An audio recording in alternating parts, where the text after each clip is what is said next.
Amém, meninas. Boa noite a todas. Tudo bem? Então, hoje a gente vai dar continuidade, né?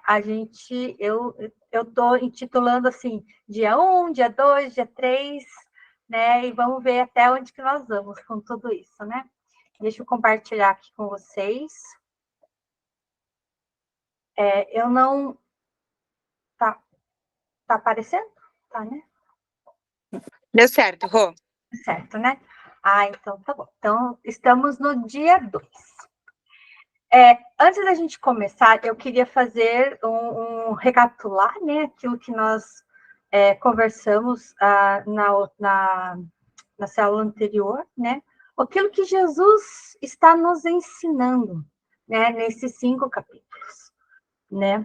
E o que ele nos ensina não é assim, o que ele fala nesses 5 capítulos, não é para o próximo mês, ou para os próximos anos, ou por tudo aquilo que ele já sabia que os discípulos iam passar, né? Mas ele faz isso, ele nos ensina para toda a vida, né? E essa palavra chega até nós hoje, depois de tantos anos, né? Depois de mais de 2000 anos, e a gente tem ela como ela é atual, ela é presente, e ela é viva, né? No nosso coração. E se a gente fosse resumir, se eu pudesse dizer para você assim, qual que é a principal mensagem desses 5 capítulos? Eu diria para você assim, que Jesus quer nos ensinar como se relacionar com o Pai. Ele está dizendo para nós, olha, eu aqui vim nesta terra como homem para mostrar a vocês como eu me relaciono com o Pai e como o Pai se relaciona comigo. Eu sou homem como vocês. Eu faço para mostrar, para ensinar vocês que é possível o homem se relacionar com Deus, né? E aí eu queria começar ali em João 14, do versículo 7 ao 11. Se vocês realmente me conhecessem, conheceriam também o meu Pai, já que vocês o conhecem e o têm visto. Disse Filipe, Senhor, mostra-nos o Pai, e isso nos basta. Jesus respondeu, você não me conhece, Filipe? Mesmo depois de eu ter estado com vocês durante tanto tempo, quem me vê, vê o Pai. Como você pode dizer, mostra-nos o Pai? Você não crê que eu estou no Pai e o Pai está em mim? As palavras que eu digo não são apenas minhas, ao contrário, o Pai que vive em mim está realizando a sua obra. Ops! Ai, gente, desculpa, peraí.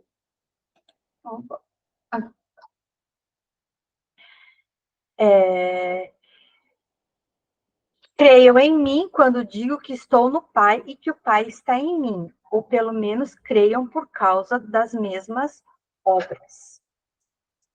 Vocês conseguem imaginar a cara de Jesus quando o Felipe pergunta, mostra-nos o Pai? E ele, puxa vida, Felipe, né? Ele vai dizer, puxa vida, você não está comigo há tanto tempo? Você não tem visto todos os milagres que eu realizo? Né? O Pai está em mim e eu estou no Pai, né? Aí você fica pensando, puxa vida, né? Parece que é uma frase tão simples, mas é muito profundo, né? Então, assim, quando eu comecei a acompanhar esse estudo, eu confesso para vocês assim que eu precisei ler, e eu ainda releio e leio muitas vezes essa passagem, porque ela parece simples, mas não é. Você entender que, né, esse relacionamento que existe entre Jesus, Deus Pai e o Espírito Santo, como eles se relacionam. Jesus quer nos mostrar como eles se relacionam e nos convida a fazer parte desse relacionamento, né? Então, assim, o que eu queria falar para vocês, que pode parecer que durante todo esse estudo que eu estou trazendo para vocês, seja repetitivo, mas eu quero que isso entre no coração de vocês, fique lá na sua memória, sabe assim, esse relacionamento que Deus, Jesus está no Pai, e o Pai está em Jesus, sabe assim, e Jesus está em nós, né? Então, assim, parece uma coisa, né? Assim, esse, como é que eu vou falar? Não, não é um triângulo amoroso, né? Porque tem o Espírito Santo ainda, né? Mas é esse relacionamento que nos envolve, né? Então, eu queria ir para o versículo agora,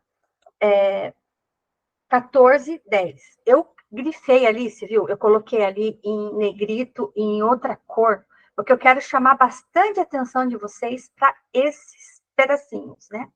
Então, lá em João 14, 10. Você não crê que eu estou no Pai e o Pai está em mim? As palavras que eu digo não são apenas minhas. Ao contrário, o Pai que vive em mim está realizando a sua obra.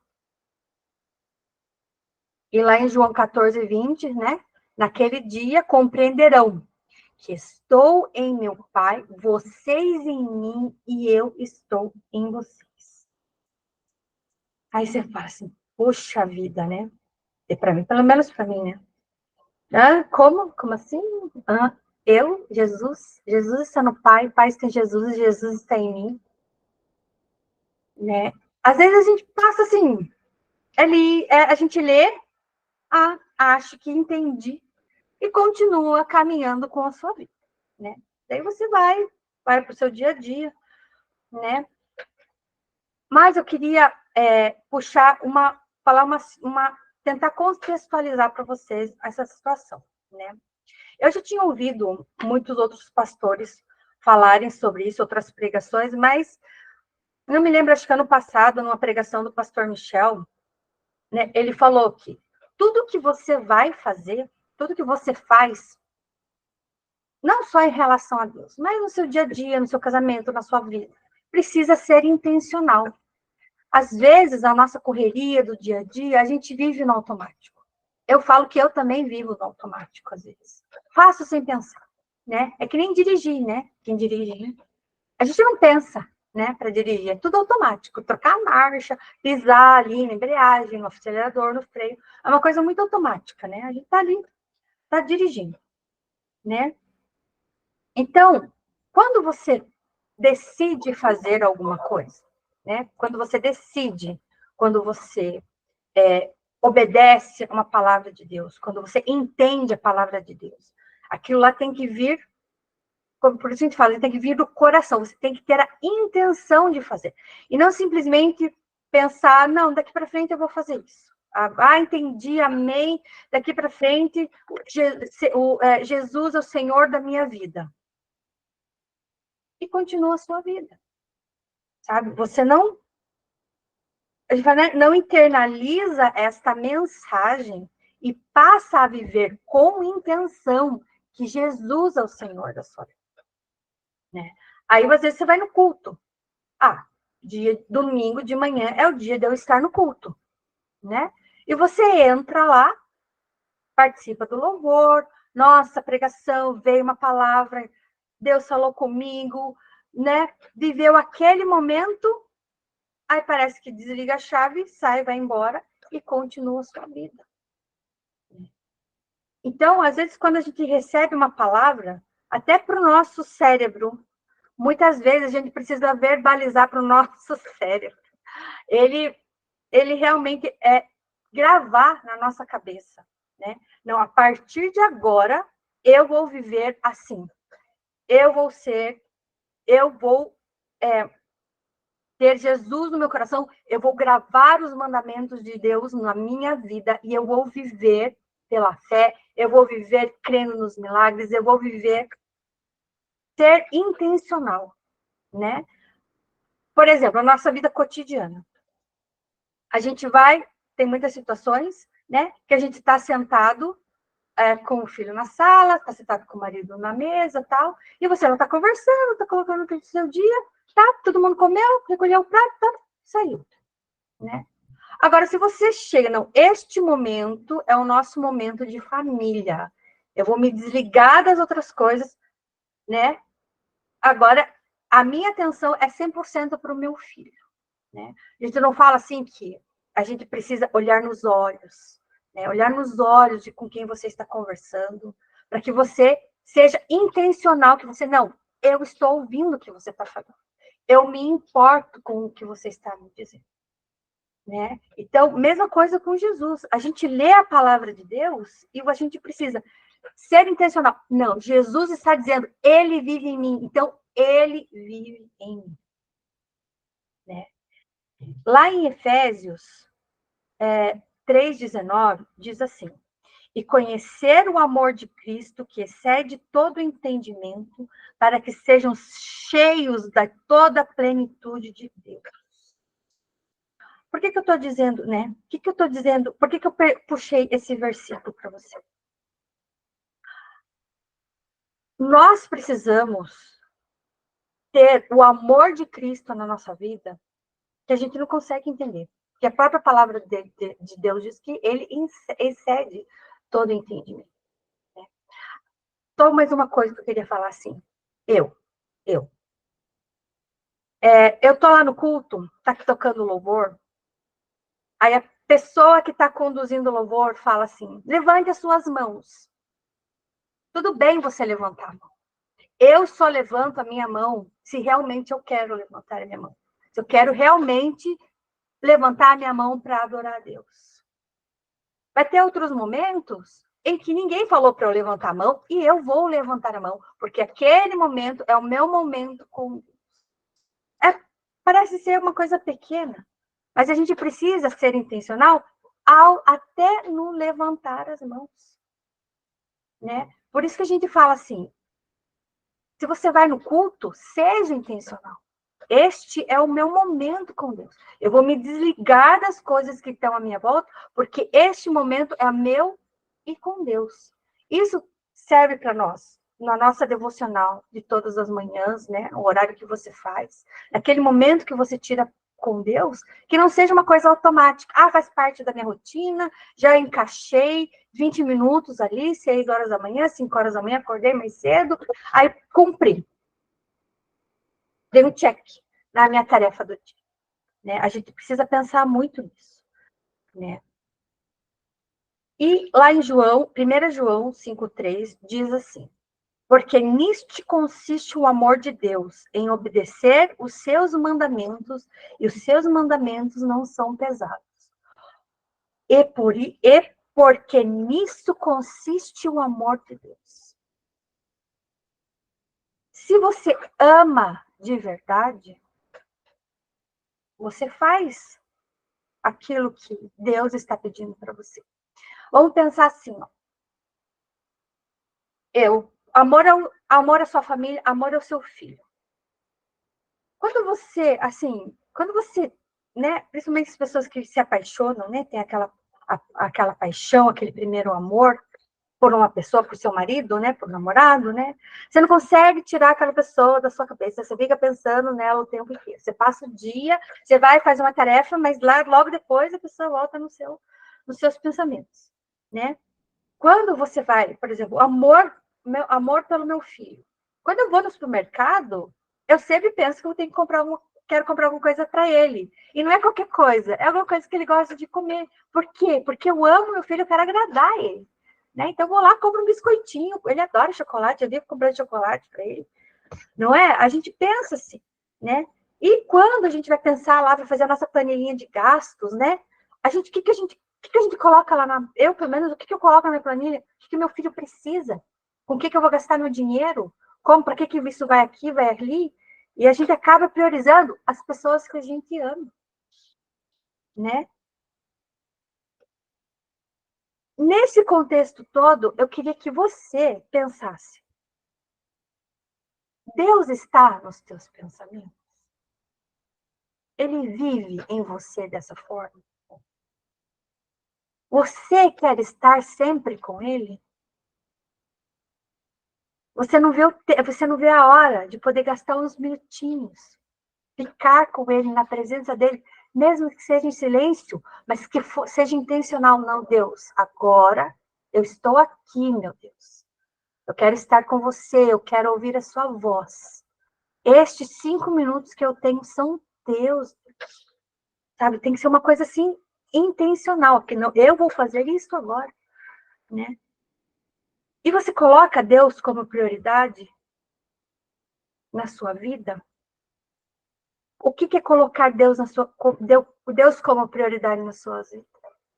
É fazer aquilo que Deus quer. Quais são os planos de Deus? Por que ele enviou Jesus? Porque ele quer um relacionamento. Ele quer salvar. Ele quer trazer a salvação para as outras pessoas. Ele quer que a gente leve. Ele quer ser conhecido. Será que isso é prioridade para nossas vidas? A gente quer fazer Deus conhecido. A gente quer levar a salvação para as outras pessoas. A gente se preocupa a ponto de fazer isso.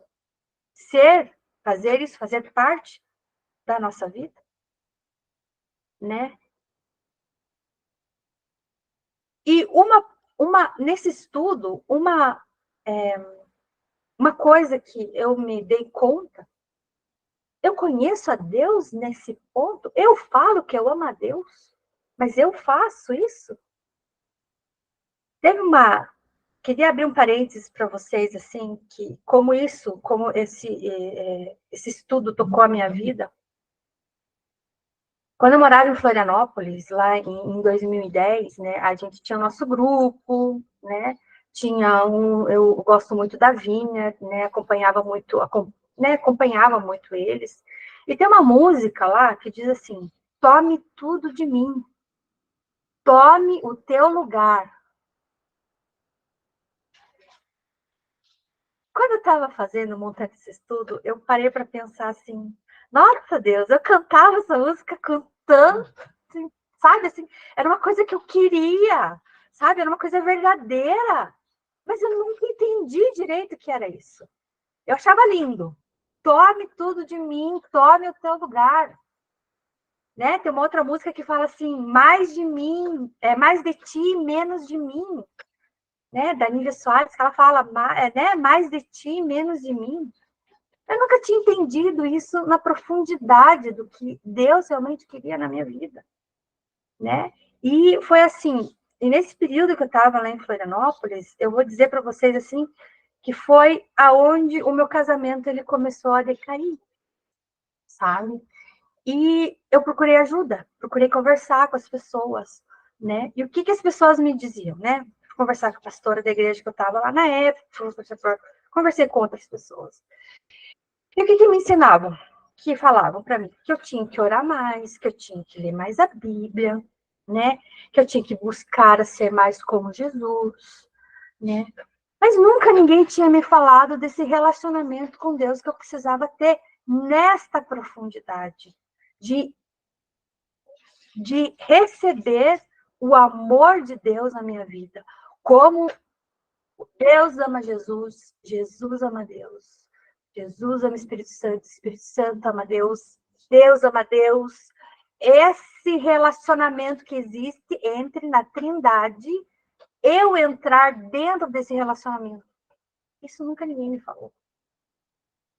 De que como eu teria que entregar a minha vida e receber esse amor na minha vida para eu entender tudo aquilo que Deus queria fazer e tudo que Deus estava fazendo. Para quê? Ao ler a Bíblia, ao orar, ao buscar a Deus, ao estar cantando lá em cima, ao estar no culto, fosse tudo de uma forma intencional para eu entrar dentro desse relacionamento.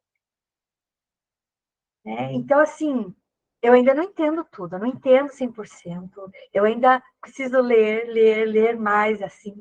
E uma coisa que eu aprendi com o pastor Mike Bickle, quando ele falava assim, toda vez que você lê a palavra de Deus, o Espírito Santo fala com você, você puxa vida. Que revelação que eu tive. Mas Deus, me mostre mais. Eu quero saber mais. Eu quero saber mais desse relacionamento que vocês têm entre vocês. Eu quero estar dentro deste relacionamento. Então, assim, meninas, posso dizer para vocês assim que muito, né? A Val sempre fala, né? Que antes, quando a gente está fazendo os estudos, Deus fala com a gente primeiro, né? Nós somos ministradas por Deus. E quero deixar mais uma vez para vocês essas palavras, porque eu quero que vocês gravem no coração de vocês, né? De tudo todo essa